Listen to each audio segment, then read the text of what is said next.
Hey, it is Doc Solo, the director of ka-Pow, the Comic Art Academy, the real art school for real people with real lives taught by real industry pros. And on this episode of Art to Art, yes, this is now the official name of my one-on-one conversations as a professional comic artist and animator with other professional creatives of various levels across the spectrum of the comic sphere, art to art. So please ignore everything you may hear in the video that says solo spotlight, a little pretentious, trying to brand myself, all the new hiccups that come along with starting this YouTube and social media journey. The official name is Art to Art. Well, anyway, as we launch Art to Art, I decided it's best to start right here at home at ka-Pow, because all of our instructors are truly industry professionals. In both instances, both of our instructors, I would say, without hesitation, that they have considerable more actual comic industry experience than me, as far as working for various publishers and the volume of their work. It's impressive to say the least. And on this sit down, on this art to art sit down, I decided to put the mic in front of my new friend as well as team member, Mr. Brian Shearer. He has decades of comic book experience, even other industries. He's a phenomenal teacher. And I came across him actually here on YouTube. We kind of circled each other in the sphere for a while. And I came across him here on YouTube and watched a couple of his videos. And I literally reached out to him cold. It was literally a cold reach out. He didn't know me from a can of paint. But he's an amazing man, an amazing father, an incredible artist, an outstanding teacher. Listen, check out this episode, part 1. Of Art to Art with Brian Shearer. And the reason I say part 1 is because, as I've found out, these tend to go a little long because I really want to get to know these creatives, and I want you to get to know how we move as creatives too. That despite our social media presence, despite whatever fame or notoriety we may have in the marketplace, that we're people just like you. And so we take our time off the clock and we just have these chats. So most of these are going to be broken up in multiple parts, but this is part 1 of Art to Art with Brian Shearer. Check it out.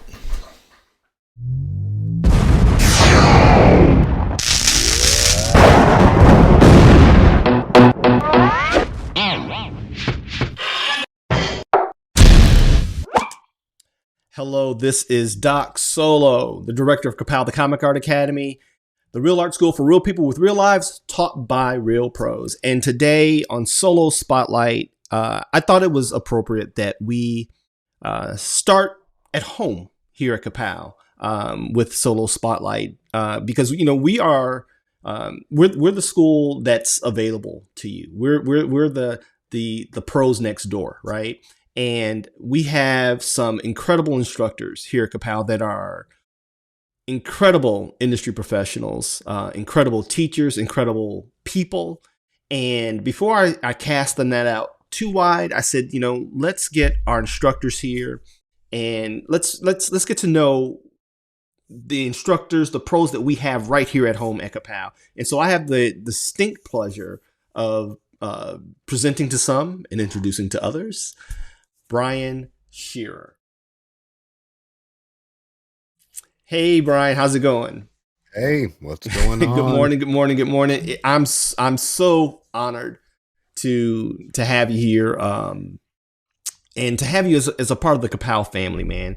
Thank you for taking time out of your schedule, and I know how busy you are. I see all the trappings all around you. Yeah. I actually cleaned this up. There's I don't know about you, but when stuff starts creeping in, and it makes me really uncomfortable when it gets like cluttered. Yeah. And then I think, but I just cleaned it, and then I realized that I had cleaned it in August of 22. And so this week was a massive undertaking. I feel so much better. Like I can stick my hands out and I can wave them around and not knock anything over. I love it. Some breathing room. I usually try to make it a point to I try to hit the reset button in my studio at least once a week. I'm probably about 4 months behind. to be quite honest. At this point, Yeah, you know what I mean. I'm probably I've got foremost to make behind, it to be quite a honest. priority because it does matter. I mean, it really does. The clutter affects your thought process, It and does. It does. It does. And I definitely want us to kind of take some time and kind of dive into what that looks like for you. And so, really quickly, for those who don't know, Brian Shearer is an industry veteran. He and I have circled. I've circled him. He didn't know I existed, to be quite honest. I circled him. There's this 6 degrees of separation that you become very well aware of whenever you're in the comics industry, or most industries for that matter. You kind of realize how small the world really is, and you're usually 1 or 2 handshakes away from meeting or interacting with the person that you're like, oh, I know his work, or I follow them. And so I have shadowed Brian on social media and in the comics space.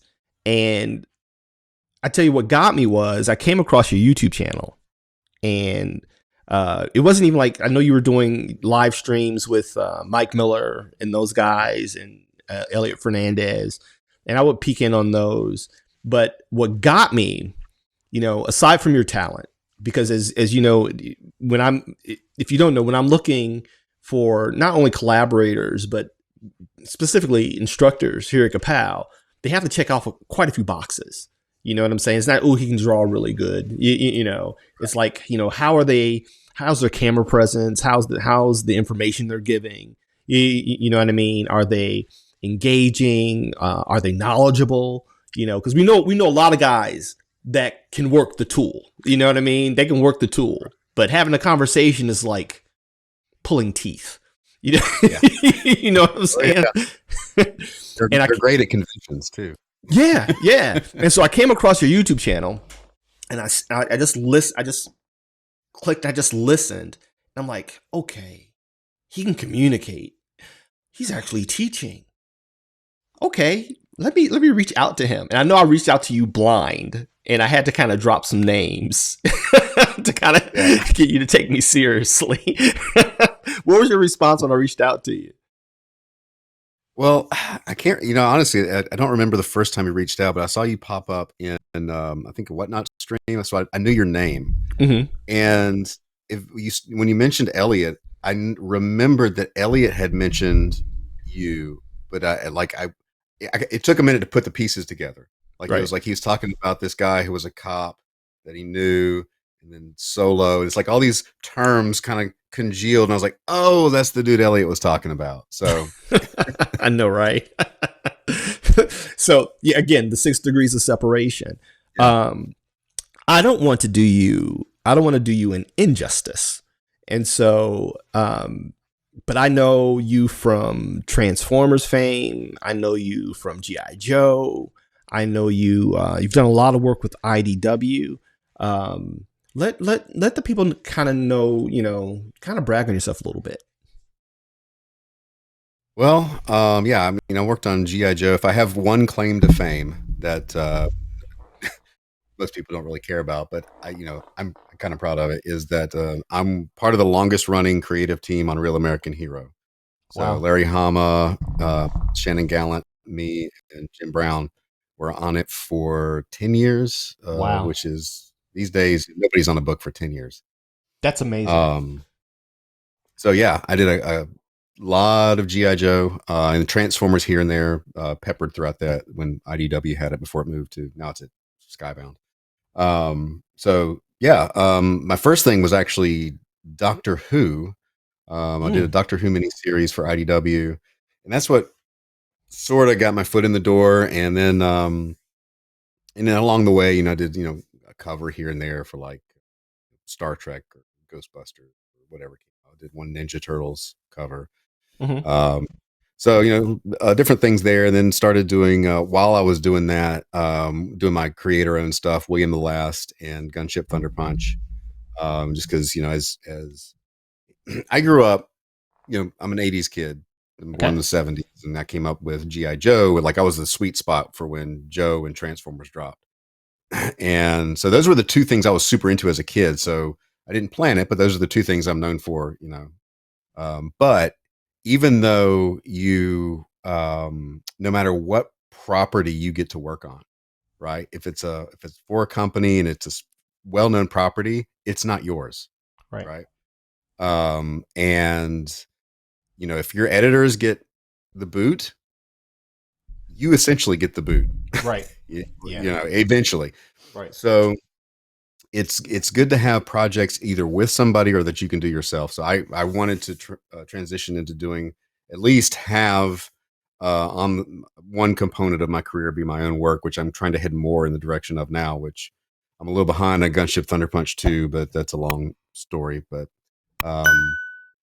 yeah, so that's where I am now. And actually, I think if I go back even further, the first thing I did, like, I don't know if you remember back around 2007 when the sketch card explosion happened. Oh, yeah. Yeah, and everybody was doing sketch cards. I think I did over 1,000 for companies. Wow. And I burned myself out on that. I burned myself on drawing this big. And I didn't draw that bigger than I was, to be quite honest. It seems like everybody was doing them.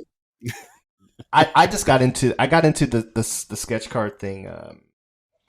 I want to say 4 years ago.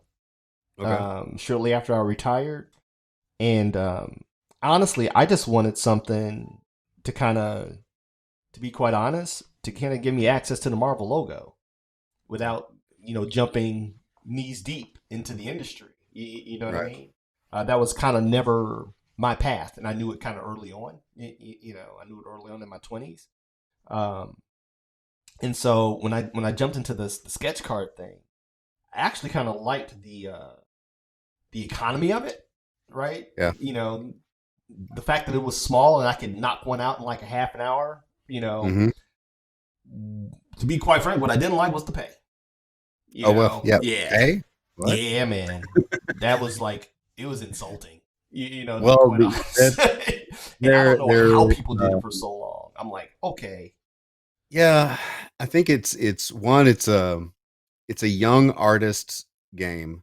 I like that. But you got to be careful. One of the things that, and this was like right as I was trying to break into the industry, and it came through. And fortunately, at the time, you could sell artist proofs for, I guess you still can, for a lot of money. That kind of made it worth it. Right. But the companies are looking for young artists that can pay hardly anything, and they will jump at the chance for the Marvel logo. Right. That's what it is. And one of the I heard an artist. Mm-hmm. Go ahead. Oh, and I was just saying, like, one of the advice I heard from another artist at the time was get in and out as fast as possible. Right. Right. I agree with that. I agree with everything that you said. I was so late to the party. You know what I mean? To be quite honest, I was so late to the party. Because as you said, I was circling you. I was a cop for 27 years. Chicago police sergeant for 27. And I was always stayed tethered. I was like, it's like putting out a line. I stayed tethered to the industry and kept my skills sharp. And I would take freelance jobs, things I can get in and out because I'm working 6 nights a week, raising 4 kids, the whole 9 yards. And doing all the things, all the adult things. But I had this desire again to show, really just kind of show the world what I could do, in this, because it was always so near and dear to me growing up. But it got old really quick. Once I got access to the logo, I was like, thanks, but no thanks. I'm done, right? I'm going to go ahead and do this teaching thing. But for those of, and I don't frown upon it. I don't frown upon any aspect of the craft, to be clear, right? It's really about knowing what works for you, where you are, at what stage of your journey. Yeah, I mean, you got to know where you're going, and if you're just happy, just, hey, look, I just like drawing. I like drawing these characters, and I get a little money for it. That's fine. Yeah. If you are looking to do something more like, I think one of the things that people, at least back when I was doing it, the mistake they made is they thought that cards would lead to comics. Yes. And that's not the way the industry works. Cards lead to cards. Comics lead to comics. Movies lead to movies, right? It's like you got to be doing the thing you want to do, even if you're not getting paid and it's your own thing. That's what leads to more of that thing. not this other thing. So, yeah. And I think a lot of people kind of fell in that, oh, I'm in with Marvel. I got my foot in the door. It's like, no, you got your foot in the door in the wrong building. dimension. You're in the wrong building. Yeah. I love that. I absolutely love that. That is wisdom.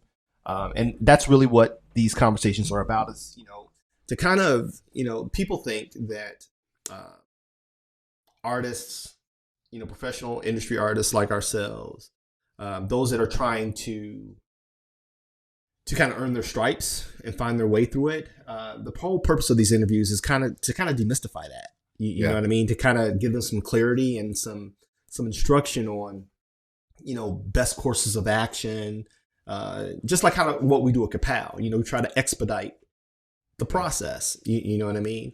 But a lot of people that aren't in it are ignorant of, what does it actually look like? How many facets are there to this industry that we call the comic industry, right? And we know that it's multifaceted. It's so many points of entry, depending on where your skill set is, where your focus is, you know what I mean? The whole 9 yards. With that being said, let's hop into the Wayback Machine. Let's go back to little runny nosed Brian. What got you started on this path? Well, I always liked drawing, and so I was the kid that, from the very first time I picked up a crayon, I was always drawing, and I was watching TV, I was drawing. I was growing up, I grew up on whether it was a cartoon or an old Star Trek episode or whatever, I was always drawing like the ships or the things I saw, and I was always attracted. So it was just more of a natural thing, and I think, it took me a very long time to get good. I sucked for well into my 20s, probably to my 40s. But I think one of the things that you can teach the components of art, but one thing you can't teach is the desire to draw. And I think that the innate fascination with drawing is something that will get you through a lot of rough spots as far as lack of ability. Yes. Because if you stick with it long enough, you'll eventually pick things up. You may not be like Norman Rockwell or something, but you'll find how to do art. Absolutely. So my dad drew, and so I would see him doodle and draw things. And one of the things that he did that was good, that annoyed me at the time, is I would ask him to draw things, and he would say, "No, you draw it." And I'm like, "Come on, I just want to see you draw it." No, you draw it. And so I would go away all like, I just want to see my dad draw that. And then I would draw it. Right. And so, it forced me to have to, not, because I liked watching people draw, but he wanted me to do it. So, yeah, as far as like what got me into art, I don't know. It's just that I think that innate kind of interest that, some people have it for different things, but that was my thing. And then of course, because I was the kid that was told I wasn't going to pass 4th grade if I didn't stop drawing. Oh, wow. So, it was a problem. Okay. Compulsion. Even when I got out of college and I was at my, just day job, regular jobs, I was always drawing on the back of forms or whatever. It's just, I can't, even after I work all day, if I sit down and there's a pen and paper, I'll just doodle. Right. Because it's just kind of freeing. And I do pay attention actually more when I draw. So if I'm in a meeting or church or wherever, if you want me to look like I'm paying attention and look at you, I'm probably not paying attention. If you want me to actually pay attention, I'm usually doing this because I'm listening. Right.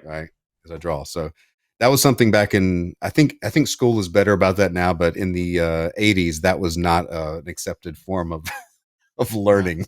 Not at all. We're both, that Gen X, and you said something that was very profound. And I'm going to use that. That's actually a Reels Shorts moment that we're going to capitalize on. Is that think about that content? Gotta think about that format. That content, bro. The content is king, right? We got to get these. We got to get this enrollment up next year. You know what I mean? And let people participate in all this goodness But it's very true. I tell people all the time, learning to draw is a teachable skill set. But what I never said was no one can give you the desire to do so. And that's profound. That is so deep. I know what I tell a lot of potential applicants and people that meet at cons is that, we can give you the skill set. We can't give you the mindset. That's my line. We can give you the skill set. You just have to bring the mindset. That's what we can't give. You mentioned how your dad drew and your fascination. I have my mom, who just recently passed. She was the first person to put a pencil in my hand. And I know that childlike fascination when you see this thing come together on this blank piece of paper. You know what I mean? And it's just like, how did you do that? You know what I mean? Yeah. Do it again. Right. I remember it for me, and I have proof. I got receipts. I know a lot of artists say that I started drawing when I was 3 or 4. Actually, my mom actually put it in my baby book. And it's weird to have memories that impactful from 3 years old. And I remember my mom sitting me down at the dining room table at my granny's house, because we all lived in granny's house, right? And she pulled out, I remember it was a piece of yellow ruled notebook paper off a notebook. And she just grabbed a pencil, and I remember what she drew. She drew a girl. And I was like, oh, how you do that? Do it again. But it sticks. You know what I mean? For you, it was your dad. Was your dad an accomplished artist or just a hobbyist? It's just something that he did. A hobbyist. He drew more, I think, when he was younger, because I would come across all these drawings of like from the 50s or 60s. Especially when he was in the Army, he drew a lot. And it would be like these 50 spaceships and cartoon characters, and he'd done a painting or two, and he was good, but by the time he had gotten older and had kids, he just kind of doodled here and there. And back then, it wasn't something that you pursued as a career. No. I mean, not if you weren't in New York or LA or something, right? Or working for Disney. It's like he had to get a job. He had to go to he worked at a architectural firm. It's like he just had to go to work every day. Get what they call a real job. A real job, yeah. Real retirement. I totally get it. I mean, it was very much generational. I think that's one of the benefits of the advent of social media and the internet. Of course, we can get into that later, but it's a double-edged sword, as we both know. But the ability to share information, I know growing up in the hood, because this is one of the things that I'm going to do in the future. We're planning on starting a nonprofit aspect of ka-Pow for inner city kids that are talented. But when I created the Power Prompt app and I flew out to California, my buddy at the time, he was working, I think, at Nickelodeon, and he put together a test group for me and I said, I want the spectrum. I want industry pros all the way down to hobbyists and novices to kind of play with the app, right? And so, long story short, afterwards, after the presentation, we're sitting around talking, and there were a lot of people of color, right? Hispanic, Black, and we just, as you can tell, gift the gab. I'm like, how did you guys? At what point did you guys realize you could earn a living doing this? You know what I mean? Doing SpongeBob, doing, you know what I mean? How did you get that message? And for all of the people of color that were, because most of us were, inner city, right? Came from inner city.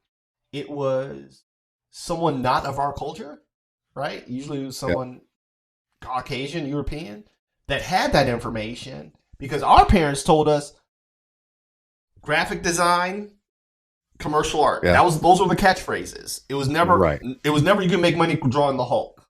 That was for kids, stuff, right? Or Mickey Mouse, right? Yeah. And they were well intentioned, but they were ill informed because the information wasn't available then, right? You dig what I'm saying? Yeah. And so, like, for me, it was my godmother is my godmother, who is Southside white Irish.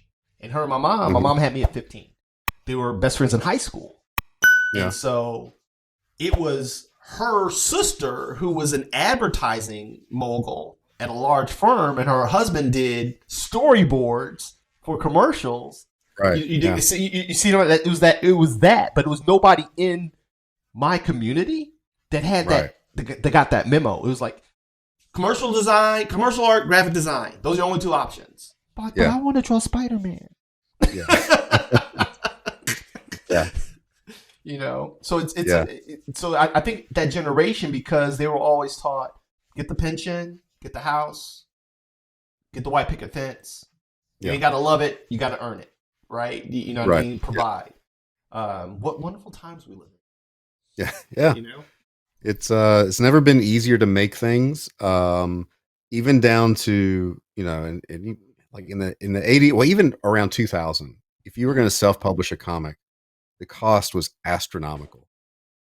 And now there are so many options for getting stuff printed that are reasonable, plus crowdfunding, plus you have Photoshop and Clip Studio. You have the entire studio materials sitting in front of you.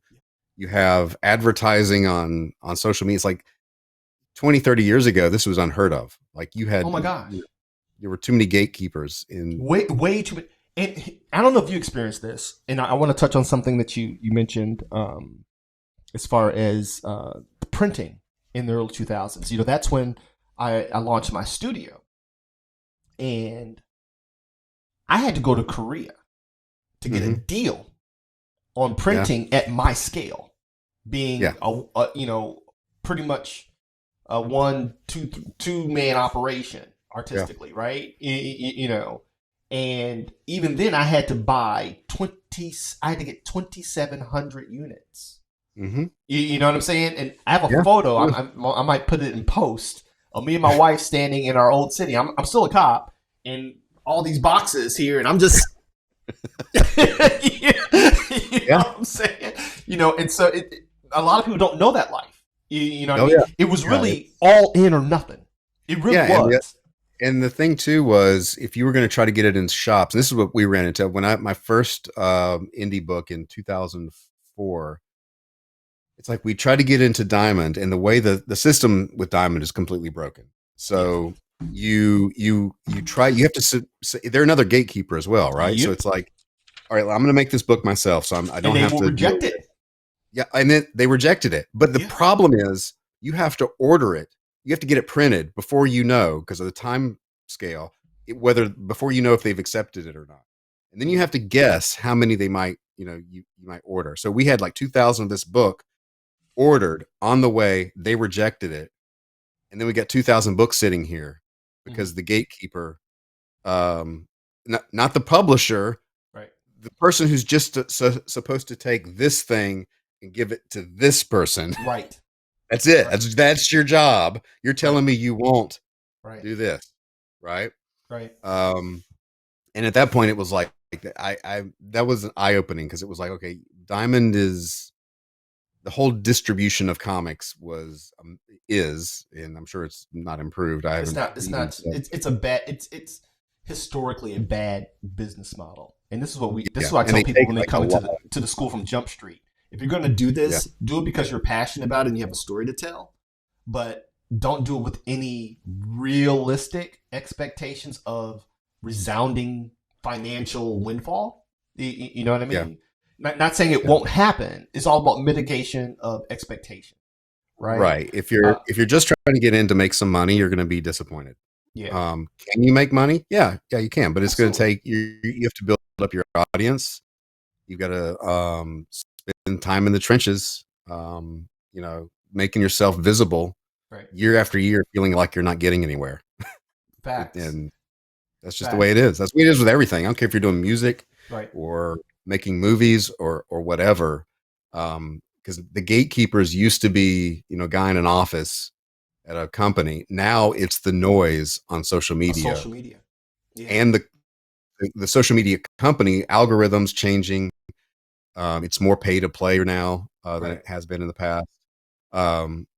And so that's the challenge, I think, now for indie artists, is figuring out what works, what platform works, for how long, because it's going to change. If you're a big, you get some traction on Twitter or Instagram, that's going to change eventually. No doubt, no doubt. I want to get some feedback from you. Again, these conversations. Again, I want the conversations, less interviews, even though I have questions that hopefully we can get to. But I want to kind of dial in, because you're saying some things that really, got my solo sense tingling, right? And so you talked about the gatekeepers and what we had to go through to get things done. With me, everything is a trade-off, right? There's a plus and minus to everything. There's a balance. There's an equilibrium that must be maintained. Call it the universe, right, whatever you may call it, right? In your opinion, because I have my own opinions, but I don't want to make this about me, but we can talk about it, okay? During that time, yes, the barrier to entry was harder. It really was. I remember attending cons after I left the animation studio and had to get a real job. It was literally that. I got my first exposure to the legit professional art world after I got out of the military, and I fell in love with the energy. It was electric at the animation studio. All these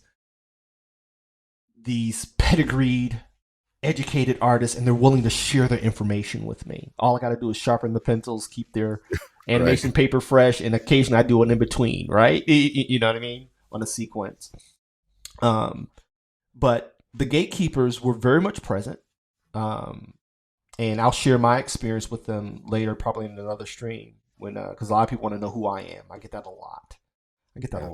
I think it's flattering, but it's, I tell you I'm the most famous artist you've never heard of. You're like, who are you? What you worked on? What? And I don't know. Who are you? But I'll share my story later. But one of the things I found out about the gatekeepers was, and I want to hear your take on this. In my opinion, when there were gatekeepers, when there were higher, stricter standards, it definitely incited a pursuit of excellence. Yeah. Because you had to go all in. There was no dabbling. You understand? Like I said, when you mentioned Diamond, I actually got accepted by Diamond with my book. I didn't go that route because I'm like, when I saw how much they'd be taken off the top, I'm like, oh, no. You know what I mean? But they could reject you. There were a time when, and I don't know if many cons do this, adhere to it. Well, no, they do, because I got rejected by C2E2, which was bizarre to me. And that was when I first opened the school. I'm already a pro. They actually rejected me. I was like, what? But there was a time when that was more common, right? Where they were trying to maintain certain optics in Artist Alley, right? You know what I mean? And pedigree. In your opinion, what are the pros and cons to what we experienced in the 90s and 2000s as opposed to today? Well, this is something that is frustrating for me and for others that I've talked to, who came up in the 90s and in the 2000s, and back then it was like, you got to work on your sample pages. They have to be good. You got to send them in. You get rejected. You do the next batch. So you're trying to always improve and get better and better. So, and then eventually it pays off in work. So that's the idea. So you're competing with people you can't see because you don't know who else is putting stuff on their desk, but it drives you to impress the person who holds the keys to the kingdom there. Right. And as I got in the industry and things kind of shifted out from underneath the industry and social media happened, and all of a sudden, and I don't know if it's so much the case now, but in the teens there for a long time, if somebody got a huge following on Tumblr, Marvel or DC would say they've got a huge following. And the idea was, and I've heard this from writers too, like in literature, same thing. They want you to develop your own platform, and then they'll get you thinking all these people will come with you to their product. As it turns out, that doesn't work so well in general, maybe a time or two, but it doesn't work necessarily in comics. And I think one of the things that happened, especially in superhero comics, was they tried to tap into a different market using artists whose style was completely different than the established style comic fans liked or were used to. Mm. And it didn't work. So they doubled down on it.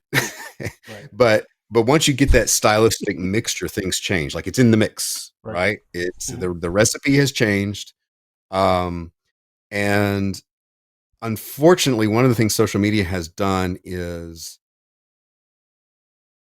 again, it's a double-edged sword, because a person can make a huge following with crappy art. Can you say that again, please? Can I? I don't a want person can make a huge following with crappy art. And here's something. This is a psychological dynamic I've noticed at conventions. Okay, there's two types of people that buy art and prints at conventions. There is a person who is buying art from an artist they like because they like that style of art. And there are people who are buying that print because they like that character name. The art is secondary. And this is why you get the wall of prints people who have never worked in any industry, but just made headshots of every character, and they make bank. Yeah. While industry professional, this has happened to me. There were like me and a couple guys from my old studio who'd worked on G.I. Joe, Doctor Who, all this stuff. We were sitting next to one of those guys at it was New York. Mm-hmm. And the guy next to us was just this guy who just went to Kinko's or whatever and FedEx print, and did all that. And he had this big wad of cash and he's bragging on it. And we did nothing. Mm. And this is Artist Alley in New York, right? So, and this was probably 10 years ago. It's different now. I mean, if you go to New York, you'll probably make some money. But it's one of those things I realized slowly that there's a lot of people that buy things just because they want something with that character. Mm-hmm. So what happens is that also translates on online, right? So social media, if they have an artist that's drawing, a lot of what anime or whatever character they like, and there's this fan community, they'll build up this following. Right. And what the problem is and this would happen to, I think, anybody. If you're drawing something, especially at a younger age, and you put it up and you build this huge thing, your thinking is, I'm really good, right? But that's not what's going on. Oh my gosh. Continue, please. And what that does is what happens is you just keep drawing and you stop trying, you stop growing, and you stop developing your craft. And so you get stunted because now you have no incentive. You have no incentive to get better, because what were you aiming for? Well, an audience to like my work. They like my work, therefore I must be good. I must be better than I am. Right. And the whole level of like popular art goes from here and starts sinking. Yeah. Right. And then you have guys that are legitimately good and they're struggling to get up above this, this weight of things that are subpar online. So I guess the biggest disappointment is as my career straddled that transition, right? And struggle, start making some gains, and then crappy art comes, and it's like, well, I just wasted all this time, right? Right. That's it's not true, but that's what you're thinking. It's like that's how it hits home. Yeah. Yeah, you're like, I tried to scrape my way through, and then this 18-year-old with some fan art came, and then they're making bank and they're getting attention, but their art sucks. And it's like, well, do I want to be good or do I want to be popular? Man, look here. I have come across, man, it seems like you have like been on my shoulder, because I've had these conversations, and number one, you can't do what I've done as long as I've done it and really care largely what people think. You dig what I'm saying? Right? you kind of get to a point where kind of is what it is, deal with it, Yeah. right? Yep. And so, at the risk of sounding like an absolute dick, I tell people all the time, just because you have a following doesn't mean you're qualified. Yeah. Right? And I hope to get him on this platform.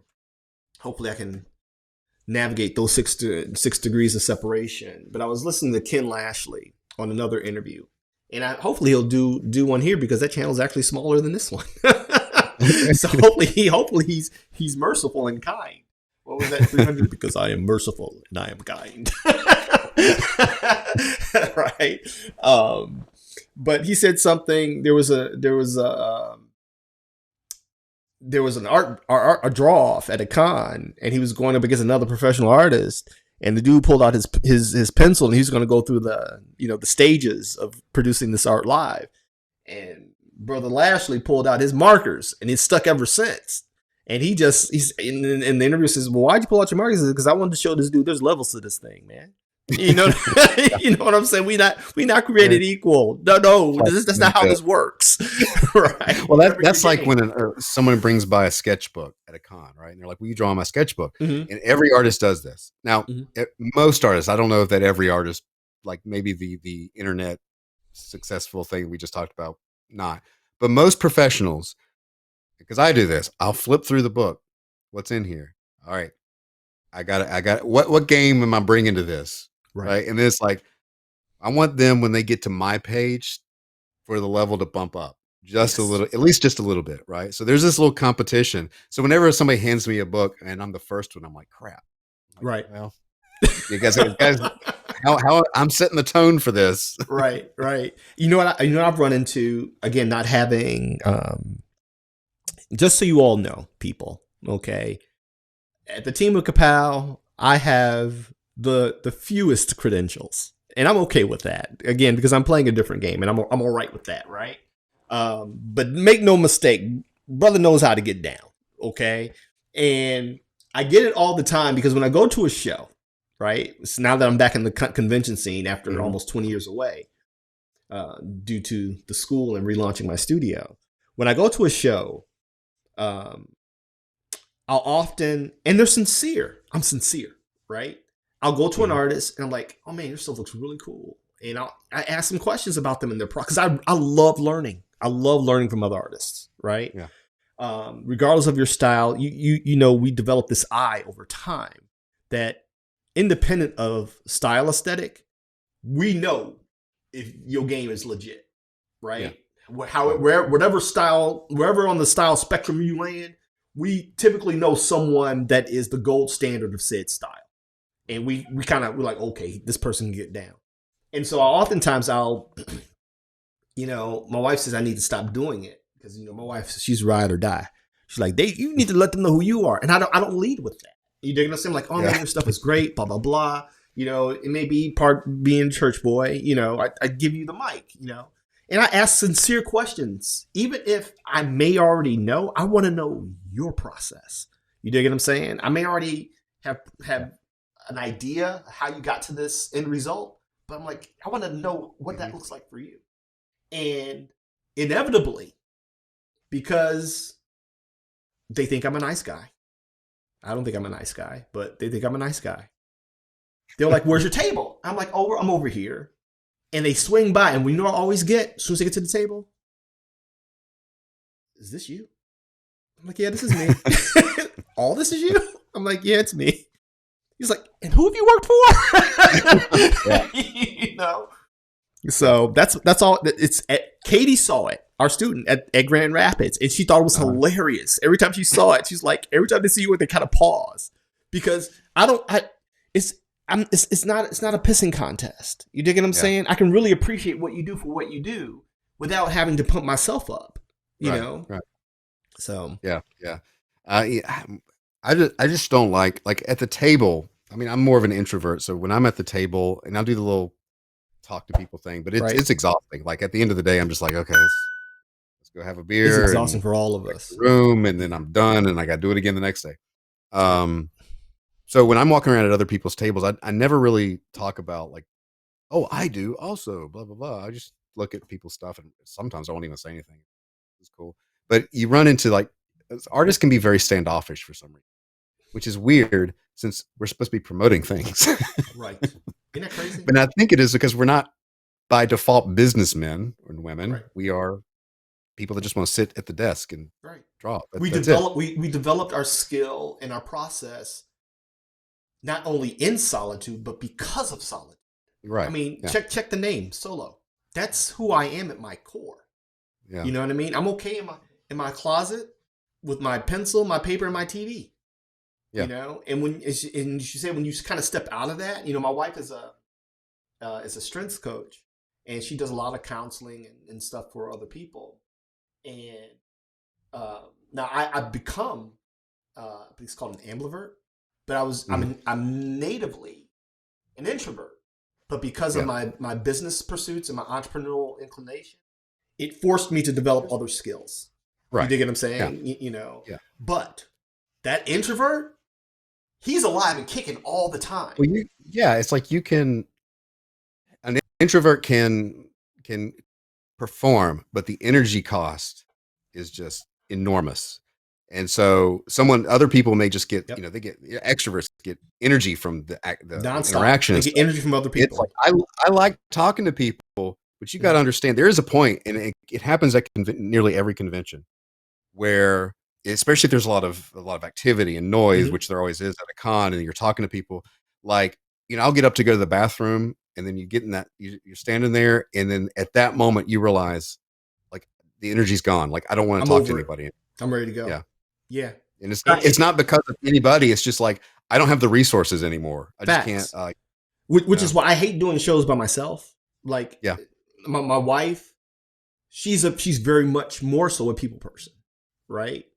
And she kind of is a buffer for me, and so is my daughter Morgan. Well, she'll come to shows with me. She's a buffer for me, right?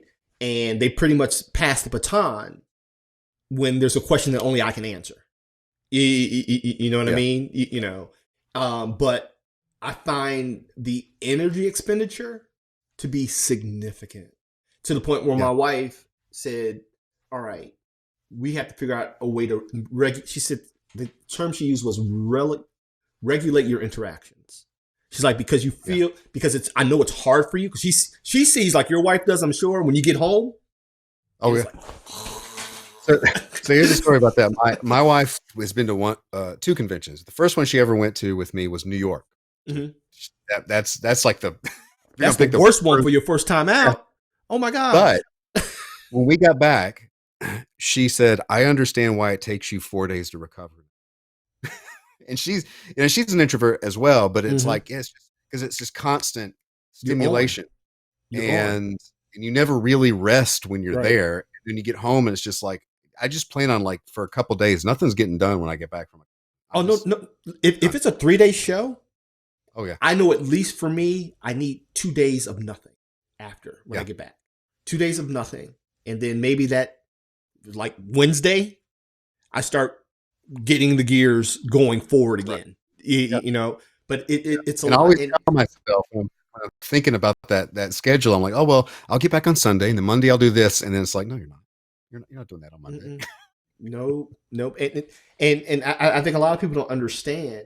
We're operating oftentimes, again, and this is one of the things we're trying to prepare our students for, right, at ka-Pow, right? We're trying to prepare them for that moment when they're behind that table and it's theirs, right? And it's solely theirs. But we also know that when we're there, we're not just drawing entertaining.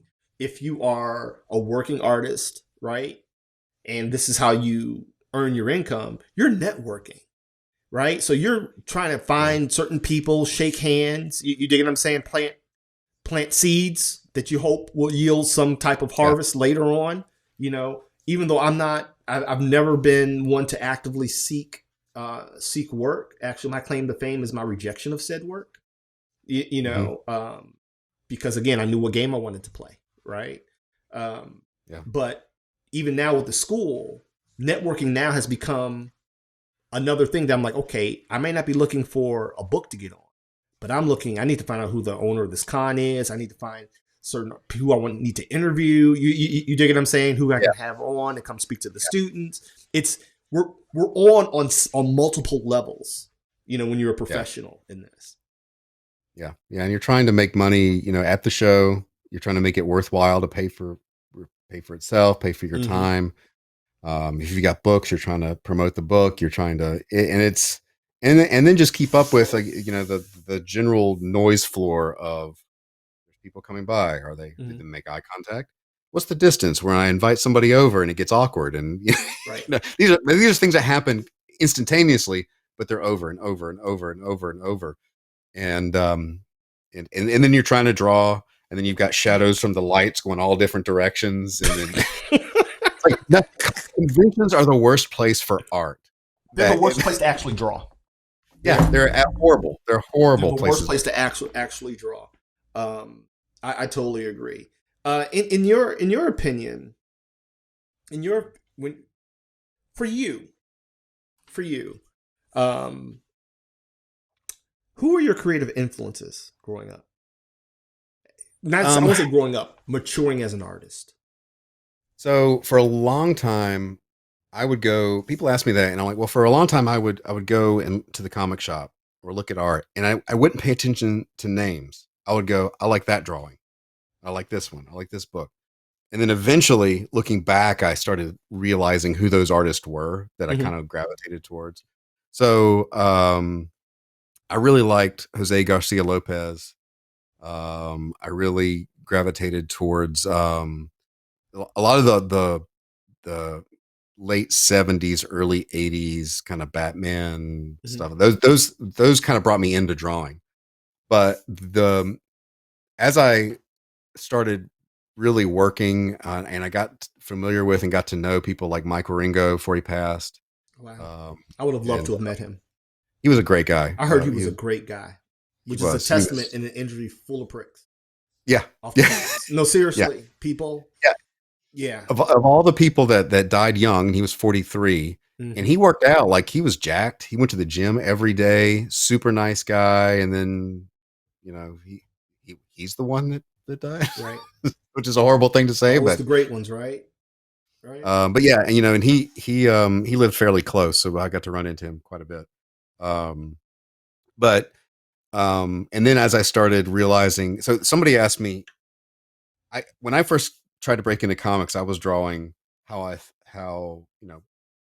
was trying to draw like all those guys, like Neil Adams and all these. Absolutely. And that's the process. Right. And then everything looked really stiff. And then at some point I got really frustrated, and I said, I'm just going to draw what comes stylistically. I'm just going to, and I think this was part of me developing whatever style I have, is I just drew the way I wanted to draw. Like I was trying to draw structure and everything, but I just wanted to, maybe I didn't want to make everything slick all the time or whatever. Right. And then I started getting work. And after a couple years of that, a friend of mine said, your art looked like it leaped forward. What happened? And I said, I started drawing how I wanted to draw, not how I thought I was supposed to draw to get work. Okay. And so that was a huge thing. Like, it's not, and when I say that, it's not like I was ignoring rules of art. It was like, I'm not trying to, I would rather say, and really for me, it was like, I'm more naturally cartoony than realistic. And it was just giving myself permission to do that, especially in superhero comic world at the time. Cartoony was not. Mike Ringo was an exception. Most people were like, they were Jim Lee's and all that. So now I look, and I really got into Alex Toth and a lot of the older artists who were really trying to simplify things but convey things accurately, which is really hard to do. Right. Because most people hide behind cross-hatching. So they hide behind noise. Yeah. They hide behind. So you mentioned school. Did you go to school for art? No. What did you go to school for? I got a degree in public relations, of all things, which was a useless degree. It was a degree people got to get out of college. Okay. And I was 2 classes away from having a history degree. So yeah, I didn't, again, in school, the college, I went to state college, and if you went to art, that was going to be fine art, not comics, not drawing. And I took one art class in like middle school, and we drew for like 3 weeks, and the rest of the time was like paper mache. And I'm like, I don't want to do this. I just want to draw. So, Right. It was, people say, oh, you're self-taught. I was like, well, I mean, no, I did have to look at books, and I did have to, like, I had to find the information on my own. Right. It's not And that's the misnomer that I want to, if we can pause really quick, that I find myself correcting people on as a self-taught artist, right? Yeah.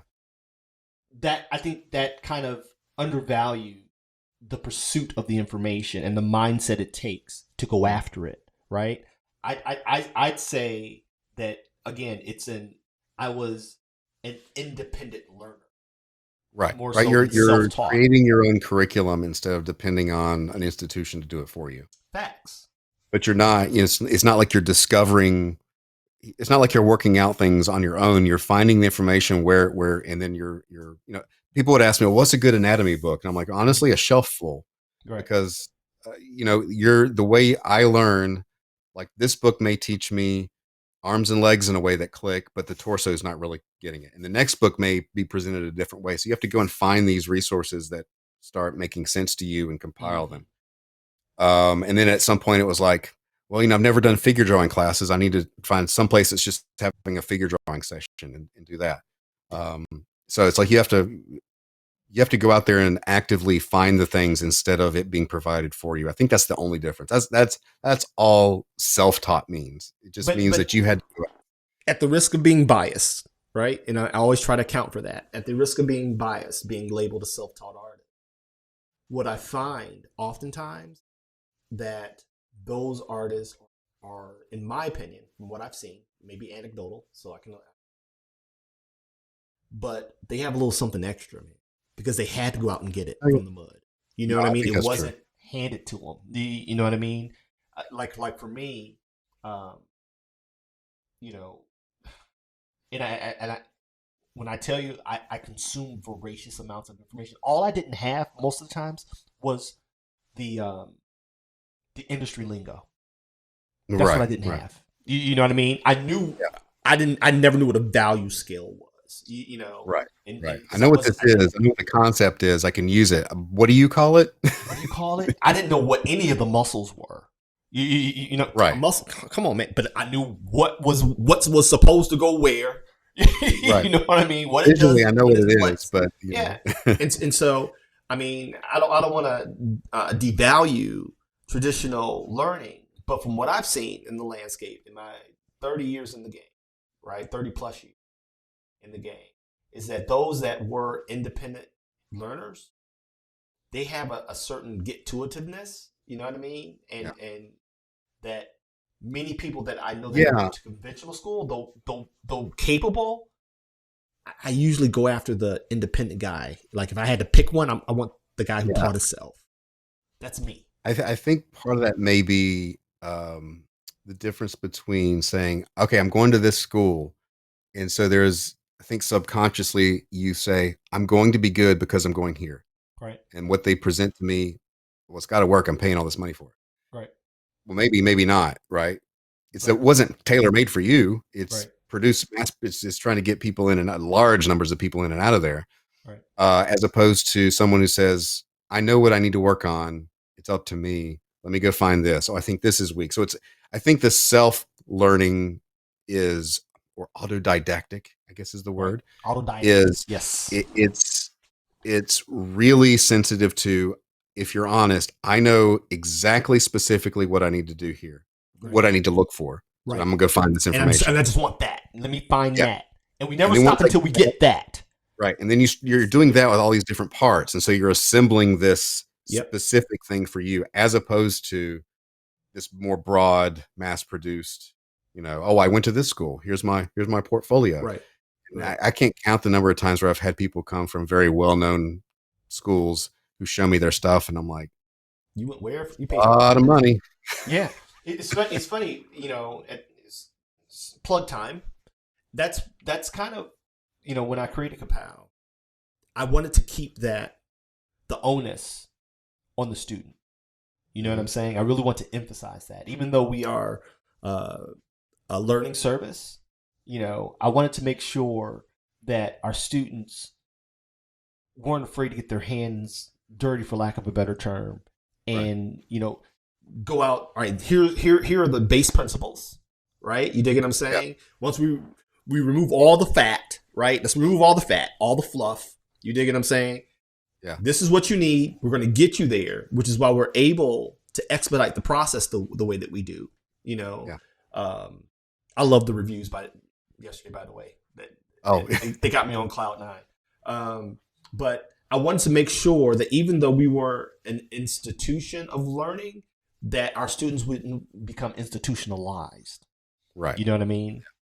What are your thoughts? Yeah, it's the difference between, again, having the like, we have a curriculum, but it's like, this is designed to guide you into like the things that we know you're going to need. Not to tell you how to draw, not to tell you your style, but if you're an artist, you need to know that here are the basic components of the hand. Here is how to use a close-up. Here are the elements of good pacing and things. Now, go do your story, but you still have to do the work. Like and this is true if you're anybody that comes out even to like a university, the people who are the best are the ones who still had this mindset that it was up to them, right? It was the extra credit they got no credit for. Right. Because I'm here to learn. Right. If it's the difference between, say you had two people studying to become a doctor and one just did the bare minimum, but the one was always reading journals. Who do you want to be your doctor? Right. They both have the degree, but this guy knows what's what, and he's like reading stuff that's current coming out, and this guy is checking off the boxes. That's the difference, right? Facts. And I think that's one of the pluses, I think, in this post-digital era, is that, again, in my opinion, the benefit of having the gatekeepers were you had to be this tall to ride this ride. So there was a standard and ability that was undeniable. There was no way around it, right? The democratization of it lowered that significantly, right? Like I said, all you got to do is just be better than 1,000 other people and your stuff goes viral, which we know ain't hard to do, or 10,000 or 100,000 people and your stuff goes viral. But the plus side to that, to me, is number one, the access to the information, right? The access to as well as the ability that if you really do have, and this is what I'm starting to, because our audience is growing, and this is what I am finding. The more I put my stuff out, our stuff is growing. And I think people still want that standard. You know what I mean? And though the lay fan may not know it, let me back up a little bit to kind of better illustrate my point. When I first started ka-Pow 3 years ago, the first con I did was the last Wizard World convention, which broke my heart. Broke my heart. Because that was the con, it's the home show, right? It's the home team, right?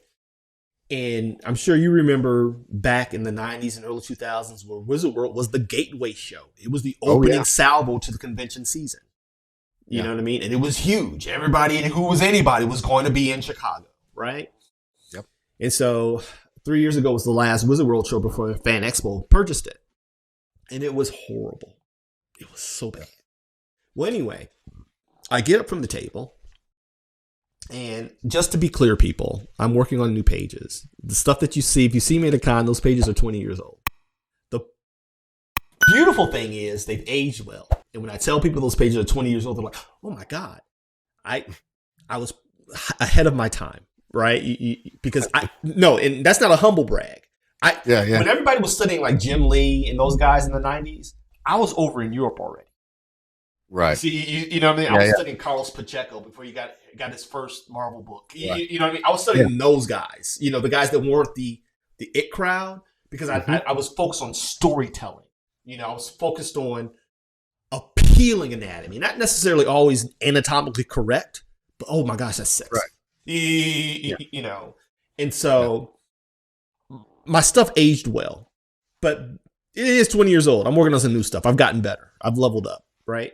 And so I walk away, I leave the pages on the table, and my son is there at the table. One of the rare times he came to sit with Dad, and we were sitting in this little 6-foot space that was donated to us by a store that wants to partner with the school.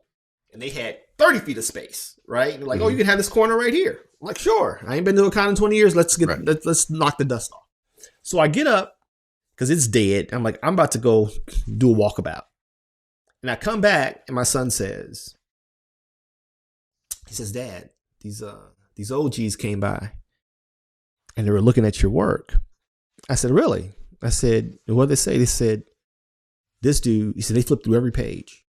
He said, this guy's the best artist here. Now, to a lay, we would take that compliment on face value, right? The first thing I asked was, how old were they? Right? That was the first thing I asked. How old were they? He said, oh, they're about your age, if not a little bit older. I said, that was shorthand speak for this dude has checked off all the fundamental boxes, right? Because when I did the walk around, I saw what they were talking about. It was a lot of IG artists and, of course, the print towers. You know what I mean? Yeah. It was the noise.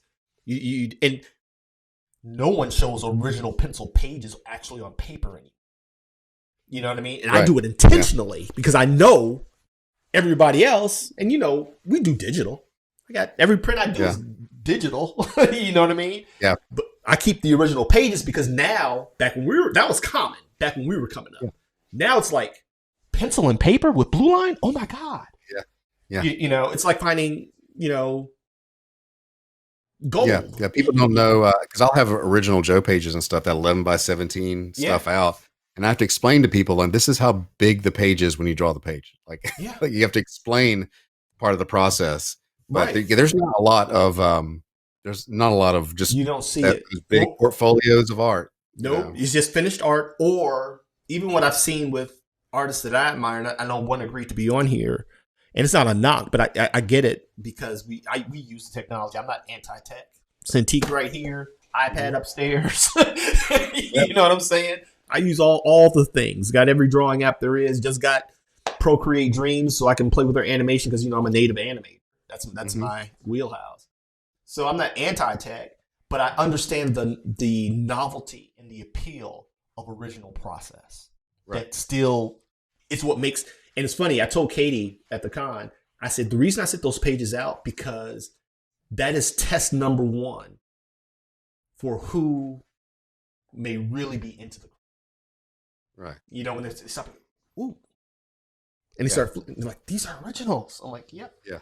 Pencil. Yeah. No There's ink. something different about seeing the original inks on paper, and I love when you get to like some industry guys who've been around forever, like some inkers or whatever, who, and you see their original pages, and they're like you've seen the reproductions, even if you've seen the ink scans. There's something about seeing where the quill dug in.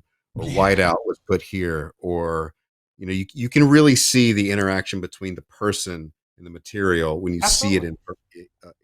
I think, in my opinion, seeing the original stuff, primarily pages, because everyone has sketches and doodles. We do all that, and again, not knocking it because it's stuff that people will buy if they're interested. It is original, but something about an actual sequential page, seeing it laid out raw. Yeah, it gives me a peek into that artist's skull. Every stroke, every erase, I see it all. You get what I'm saying? I'm like, I see where he paused or where they second guessed, and they removed a couple of layers here, and used. You know what I'm saying? I'm like, okay, to me, it's the learning part. I learn more from it. You'll see where they did, like, especially in the really old art, where they did patches that are now yellow. And it's like, oh, I see what you can kind of see what they did underneath, what they were correcting. Yeah. It's like, where they got stuck. Right. You mistake on that hand, didn't you? Yeah. Didn't you there, Mr. Master? Absolutely. Or even like when you, when you're exploring during the original sketch, right? As opposed to when you already know, and that underline is just a map. You just a very loose layout, and like, okay, they didn't quite know where they were going here, but here. Right. One of the things I've noticed, I collect art books and sketchbooks and things, and you don't see this a lot, I guess, in newer people, even the new people that put out art books of their sketches. Like, I've got some Al Williamson sketchbooks, and there's so many pages where he penciled this thing out and then inked maybe half a figure and then was like, done, discarded it for whatever reason. Right. So there's all these half penciled, and you can tell he's like testing things out or something Right. he didn't like. Maybe he just didn't finish it, but it's like these incomplete pieces, I think, that have a lot of value in figuring out, like just being able to see how he was thinking. Yeah. And I don't see that a lot with younger artists. No. But it's also a confidence game. And this is what we teach our students at ka-Pow, right? Because the question we get all the time, and I'm going to ask you this because I want to ask every guest here this question because we get asked all the time. Traditional versus digital. And what I always say for me now, see, feel like you know a little bit more about this brother and his journey. And I think that's the whole point. You know, we take things on this channel from an insightful place. We want you guys to have a glimpse into the inner mechanics of what it takes to pursue a dream like this, the type of people that are making these things happen, that are actually getting things done out in the world, and hopefully demystifying the going-ons behind the curtain. We want you guys to see how the sausage is made. And of course, the ever present infamous question, digital versus traditional. We'll get into that later in part 2, but I hope you found some benefit and some value from this art-to-art session with Mr. Shearer. There's more to come. We get much deeper into the weeds, and I ask him some very specific targeted questions that may surprise you by someone who's so mild-mannered and talented. You know, so you don't want to miss part 2. So stay tuned. Check out that video when I post it. And if you're interested in what we're doing here at ka-Pow, please check us out at ka-powschool.com. DM us, like and subscribe, ring the bell so you know when our videos and our live streams are dropping. And I'm an open book. Feel free to leave any questions you have in the comments, and we will respond. And so with that being said, listen, as I always say, life is short. Live, love, and laugh as if it were your last day on earth, knowing that when all is said and done, all that will be remembered and remains is the life you've lived, the lives you've touched, and the stories you've told. So, what are you waiting for? Solo out.